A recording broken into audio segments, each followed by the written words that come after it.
Against ಯಾರ್ಯಾರು party ಮಾಡಿದ್ದು ಯಾರ್ಯಾರನ್ನ?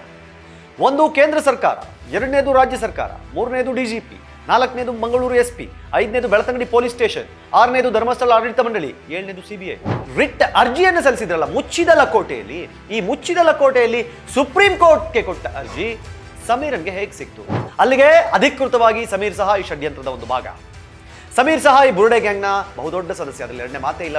ಸಮೀರ್ ಅದೇ ರಿಟ್ ಅರ್ಜಿಯ ಸ್ಕ್ರಿಪ್ಟ್ ಅನ್ನು ಇಟ್ಕೊಂಡು ನೀಟಾಗಿ ಒಂದೊಂದನ್ನೇ ಸಿನಿಮಾ ಸ್ಟೈಲ್ನಲ್ಲಿ AI ಮಾಡಿ ಜನರಿಗೆ ತಲುಪಿಸ್ತಾನೆ. ಯಾವ್ಯಾವ ಗೆಸ್ಟ್ ಹೌಸ್ ಬಗ್ಗೆ ಸಮೀರ್ ಹೇಳಿದ್ನೋ ಅದೇ ಗೆಸ್ಟ್ ಹೌಸ್ನ ಅದೇ ಎಕ್ಸಾಕ್ಟ್ ಪಾಯಿಂಟ್ಸ್ ರಿಟ್ ಅರ್ಜಿಯಲ್ಲೂ ಇದೆ.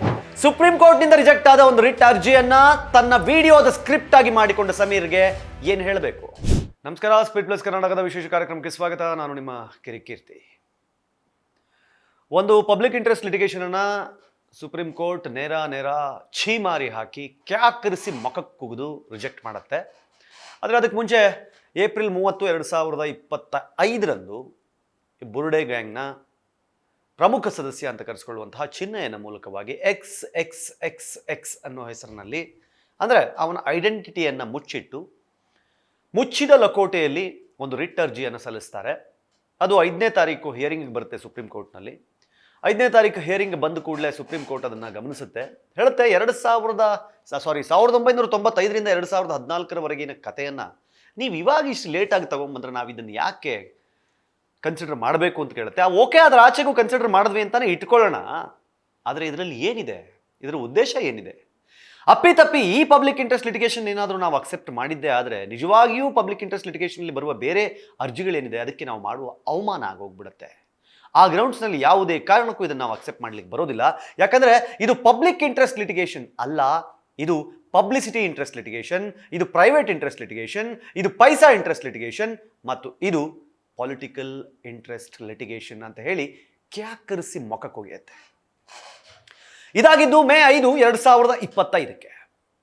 ಅಲ್ಲಿಗೆ ಸುಮ್ಮನಾಗಬೇಕಾಗಿತ್ತು. KV ಧನಂಜಯ ಅವರನ್ನೊಳಗೊಂಡಂತೆ 7 ಜನ ಲಾಯರ್ಗಳು ಚಿನ್ನಯ್ಯನನ್ನ ಪರವಾಗಿ ಹಾಗೂ ಯಾರ್ಯಾರ ವಿರುದ್ಧ ಗೊತ್ತಾ ನಿಮಗೆ? ಅಗೇನ್ಸ್ಟ್ ಯಾರ್ಯಾರು ಪಾರ್ಟಿ ಮಾಡಿದ್ದು ಯಾರ್ಯಾರನ್ನ? ಒಂದು ಕೇಂದ್ರ ಸರ್ಕಾರ, ಎರಡನೇದು ರಾಜ್ಯ ಸರ್ಕಾರ, ಮೂರನೇದು DGP, ನಾಲ್ಕನೇದು ಮಂಗಳೂರು SP, ಐದನೇದು ಬೆಳ್ತಂಗಡಿ ಪೊಲೀಸ್ ಸ್ಟೇಷನ್, ಆರನೇದು ಧರ್ಮಸ್ಥಳ ಆಡಳಿತ ಮಂಡಳಿ, ಏಳನೇದು CBI. ಸೀರಿಯಸ್ಲಿ? ಕೋರ್ಟ್ ಕೇಳುತ್ತೆ, ಪಾರ್ಟಿ ನಂಬರ್ 6 and 7 ಧರ್ಮಸ್ಥಳ ಆಡಳಿತ ಮಂಡಳಿ ಮತ್ತು CBIನ ಯಾಕೆ ಪಾರ್ಟಿ ಮಾಡಿದಿರಿ ಇಲ್ಲಿ ಅಂತ, ಯಾವ ಉದ್ದೇಶಕ್ಕೆ ಮಾಡಿದಿರಿ ಅಂತ. ಆ್ಯಂಡ್ ಪೇಜ್ ನಂಬರ್ 6, 7, 8 ಇವರು ಸಲ್ಲಿಸಿರುವಂಥ ರಿಟ್ ಅರ್ಜಿಯ ಅಪ್ಲಿಕೇಶನ್ 54 ಪೇಜ್ಗಳ ಅಪ್ಲಿಕೇಶನ್ನಲ್ಲಿ ಪೇಜ್ ನಂಬರ್ 6, 7, 8ರಲ್ಲಿ ಸಾಕಷ್ಟು ತಪ್ಪು ಮಾಹಿತಿಗಳನ್ನು ನೀಡಲಾಗಿದೆ ಅಂತ. ಏನಿತ್ತು ಅಲ್ಲಿ ಅಂದರೆ, ಅಲ್ಲಿ ಸ್ಪಷ್ಟವಾಗಿ ನೇರವಾಗಿ ಧರ್ಮಸ್ಥಳದ ವೀರೇಂದ್ರ ಹೆಗ್ಡೆ ಅವರ ಹೆಸರನ್ನು ಬಳಸಿದರು, ಹರ್ಷೇಂದ್ರ ಅವರ ಹೆಸರನ್ನು ಬಳಸಿದರು ಹಾಗೂ ಒಂದಷ್ಟು ಜನರ ಹೆಸರುಗಳನ್ನು ತಗೊಂಡು ಅದಕ್ಕೆ ಯಾವುದೇ ಸಾಕ್ಷಿಗಳನ್ನು ಕೊಡದೆ ಕೇವಲ ಬಾಯಿ ಮಾತಿನ ಹೇಳಿಕೆಯನ್ನು ಕೊಡಲಾಗಿತ್ತು.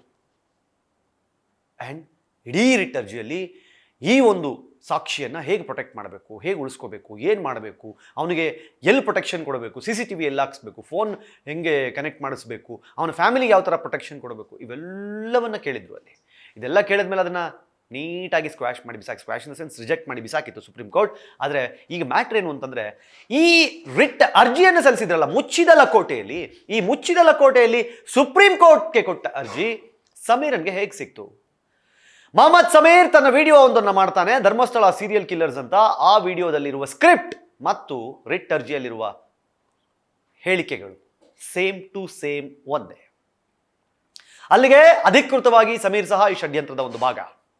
ಸಮೀರ್ ಸಹ ಈ ಬುರುಡೆ ಗ್ಯಾಂಗ್ನ ಬಹುದೊಡ್ಡ ಸದಸ್ಯ, ಅದರಲ್ಲಿ ಎರಡನೇ ಮಾತೇ ಇಲ್ಲ ಬಿಡಿ. ಯಾವಾಗ ಸುಪ್ರೀಂ ಕೋರ್ಟ್ ಇದನ್ನು ನಿರಾಕರಿಸಿದೋ, ಇದು ನ್ಯಾಯಾಂಗ ವ್ಯವಸ್ಥೆಯಲ್ಲಿ ನಮ್ಗೆ ಇದಕ್ಕೆ ಜಯ ಸಿಗಲ್ಲ, ಹಾಗಾಗಿ ನಾವು ಇದನ್ನು ಮಾನಸಿಕವಾಗಿ ಭಾವನಾತ್ಮಕವಾಗಿ ಜನಗಳನ್ನು ತಲುಪಬೇಕು ಅಂತಂದ್ರೆ ಇದಕ್ಕೊಬ್ಬ ಒಳ್ಳೆ ವಿಡಿಯೋ ಮಾಡೋದು ಬೇಕು, ಅದಕ್ಕೊಂದು ಸ್ಕ್ರಿಪ್ಟ್ ಬೇಕು ಅಂತಿದ್ರೆ ತಗೊಳ್ಳಿ, ಇದೇ ರಿಟ್ ಅರ್ಜಿಯನ್ನೇ ಬಳಸ್ಕೊಳ್ಳಿ, ಇದನ್ನೇ ಬಳಸ್ಕೊಂಡು ಸ್ಕ್ರಿಪ್ಟ್ ಆಗಿ ಮಾಡಿ ಅದನ್ನು ನೀವು ಜನರ ಎದುರುಗಡೆ ತಲುಪಿಸಿ ಅಂತ ಹೇಳಿ ಸಮೀರ್ ಕೈಲಿ ಕೊಟ್ಟಾಗ, ಸಮೀರ್ ಅದೇ ರಿಟ್ ಅರ್ಜಿಯ ಸ್ಕ್ರಿಪ್ಟ್ ಅನ್ನು ಇಟ್ಕೊಂಡು ನೀಟಾಗಿ ಒಂದೊಂದನ್ನೇ ಸಿನಿಮಾ ಸ್ಟೈಲ್ನಲ್ಲಿ AI ಮಾಡಿ ಜನರಿಗೆ ತಲುಪಿಸ್ತಾನೆ.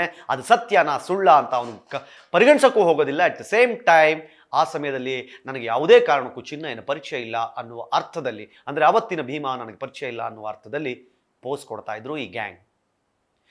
ಗಿರೀಶ್ ಮಟ್ಟಣ್ಣ ಅವ್ರು ಕೇಳಿದ್ರೆ ನನಗೂ ಪರಿಚಯ ಇಲ್ಲ, ಮಹೇಶ್ ರೆಡ್ಡಿ ತಿಮ್ರೋಡಿನ ಕೇಳಿದ್ರೆ ನನಗೂ ಗೊತ್ತಿಲ್ಲ, ಯಾಕಂದರೆ ಸೌಜನ್ಯ ಕೇಸೇ ಬೇರೆ, ಬುರುಡೆ ಕೇಸೇ ಬೇರೆ, ಅವನು ಯಾಕೆ ಬಂದಿದ್ದಾನೋ ಗೊತ್ತಿಲ್ಲ, ಅವನೊಬ್ಬ ಜೀವಂತ ಸಾಕ್ಷಿ, ಹಾಗೆ ಹಿಂಗೆ ಅಂತ ಹೇಳಿದವರು ಹೇಗೆ ರಿಟ್ ಅರ್ಜಿಯಲ್ಲಿರುವ ಸ್ಕ್ರಿಪ್ಟನ್ನು same to same as it is Sameer video ಮಾಡಿದ್ದ. ಅಲ್ಲೊಂದು XUV ಬ್ಲ್ಯಾಕ್ ಕಲರ್ ಗಾಡಿ ಬರ್ತಾ ಇತ್ತು, ಅದರಲ್ಲಿ ಹೆಣ ತುಂಬಿಕೊಂಡು ಬರ್ತಾ ಇದ್ರು, ಗಾಡಿ ನಂಬರ್ 505 ಅಂತ ಹೇಳಿ ಸಮೀರ್ ಹೇಳಿದ್ದ. ನಿನ್ನೆ ರಿಟ್ ಅರ್ಜಿಯ ಕಾಪಿಯನ್ನು ನೋಡಿದಾಗ ಅದರಲ್ಲೂ ಸಹಿತ ಅದೇ ಪಾಯಿಂಟ್ ಇದೆ. ಹಾಗೆ ವಿಡಿಯೋದಲ್ಲಿ ಸಮೀರ್ ಹೇಳ್ತಾನೆ, ಭೀಮಾ ಒಂದು ಹುಡುಗಿಯನ್ನು ನೋಡ್ತಾನೆ, ಆಕೆ ದೇವಸ್ಥಾನಕ್ಕೆ ಬಂದಿರ್ತಾಳೆ, ದೇವಸ್ಥಾನದಿಂದ ಅವಳನ್ನ ನೋಡಿ ಬಂದ ಮೇಲೆ ಮರುದಿನ ಬೆಳಗ್ಗೆ ಅವಳ ಶವ ಉದಯವಾಣಿ ಪೇಪರ್ಗೆ ಸುತ್ತಿದಂತೆ ಅವಳಿಗೆ ಸ್ನಾನಘಟ್ಟದ ಬಳಿ ಸಿಗುತ್ತೆ ಅಂತ ಹೇಳ್ತಾನೆ. ಅವಳು ಮೈಸೂರಿನವಳು ಅಂತ ಇದೇ ಭೀಮನಿಗೆ ಗೊತ್ತಾಗುತ್ತೆ ಅಂತ ಸಮೀರ್ ಹೇಳಿರ್ತಾನೆ. Same script, same points, same lines writ ಅರ್ಜಿಯಲ್ಲೂ ಇದೆ. ಬೆಳ್ತಂಗಡಿ ಪೊಲೀಸರು ಸಂಬಳಕ್ಕಿಂತ ಮುಂಚೆ ಧರ್ಮಸ್ಥಳದಿಂದ ಗಿಂಬಳ ತಗೋತಾ ಇದ್ರು ಅನ್ನುವ ಪಾಯಿಂಟ್ ಅನ್ನ ಸಮೀರ್ ಹೇಳಿದ್ದ. ಅದೇ ಪಾಯಿಂಟ್ ಸಹಿತ ರಿಟ್ ಅರ್ಜಿಯಲ್ಲೂ ಇದೆ.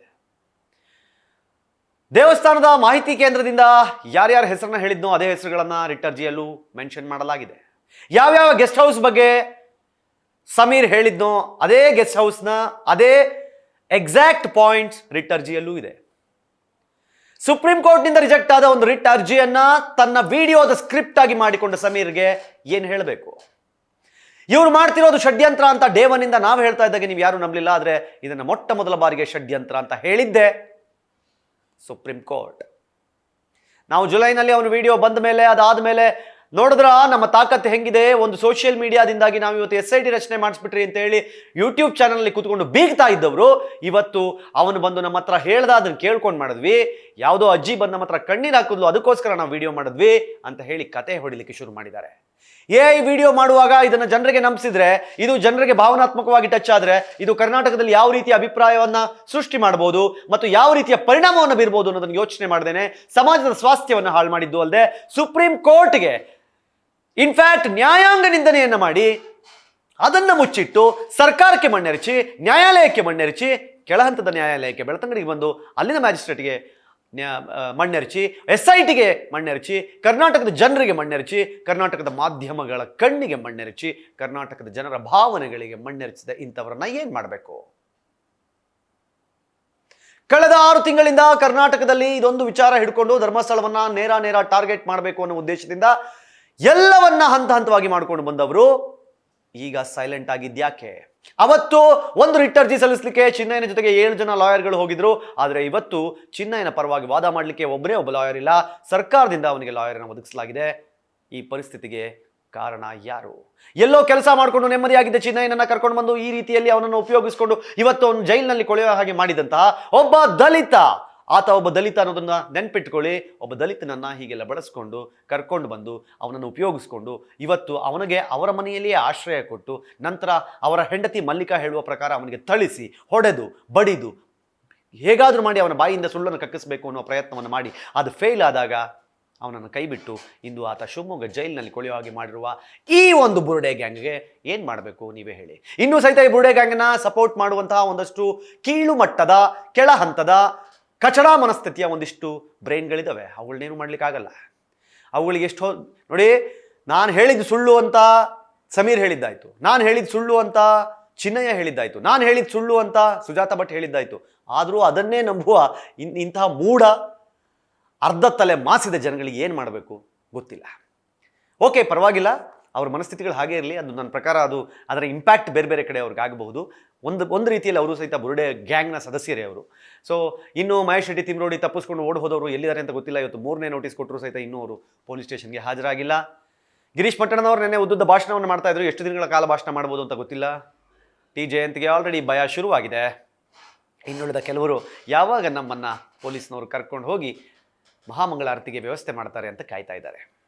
ಒಟ್ಟಾರೆ ಬಹಳ ಬೇಸರದ ವಿಷಯ ಏನು ಅಂತಂದರೆ, ಸುಪ್ರೀಂ ಕೋರ್ಟ್ನಲ್ಲಿ ಸಲ್ಲಿಸಲಾಗಿದ್ದ ಒಂದು ರಿಟ್ ಅರ್ಜಿಯನ್ನು ಒಬ್ಬ ತನ್ನ ಯೂಟ್ಯೂಬ್ ವಿಡಿಯೋದ ಸ್ಕ್ರಿಪ್ಟ್ ಮಾಡ್ಕೊಂಡಿದ್ದನ್ನು ಅರಗಿಸ್ಕೊಳ್ಳೋದು ಒಪ್ಪಿಸ್ಕೊಳ್ಳೋದು ಸ್ವಲ್ಪ ಕಷ್ಟ ಆಗಬಹುದು. At the same time KV Dhananjaya ಅವರಂತಹ ಒಬ್ಬ ಹಿರಿಯ ವಕೀಲರು, ಸುಪ್ರೀಂ ಕೋರ್ಟ್ ವಕೀಲರು ಸುಪ್ರೀಂ ಕೋರ್ಟ್ ಕೊಟ್ಟಂತಹ ತೀರ್ಪನ್ನು ಮರೆಮಾಚಿ ಅದ ನಂತರನೂ ಮಾಧ್ಯಮಗಳ ಎದುರುಗಡೆಯಲ್ಲಿ ಕುತ್ಕೊಂಡು ನಂತರ ಅದನ್ನು ಕೆಳಹಂತದ ಕೋರ್ಟ್ನಲ್ಲಿ ಪಾಸ್ ಮಾಡಿಸ್ಕೊಂಡು ಅದಕ್ಕೊಂದು SIT ರಚನೆ ಮಾಡಿಸ್ಕೊಂಡು ಕರ್ನಾಟಕ ಸರ್ಕಾರದ ಟ್ಯಾಕ್ಸ್ ಮನಿಯಲ್ಲಿ ಅಷ್ಟೆಲ್ಲ ಖರ್ಚು ಮಾಡಿಸಿ ಆ ವ್ಯವಸ್ಥೆಯನ್ನೇ ಹಾಳು ಮಾಡಿದ್ದು ಒಪ್ಪಿಕೊಳ್ಳಲು ಸಾಧ್ಯವಾಗುತ್ತಿಲ್ಲ.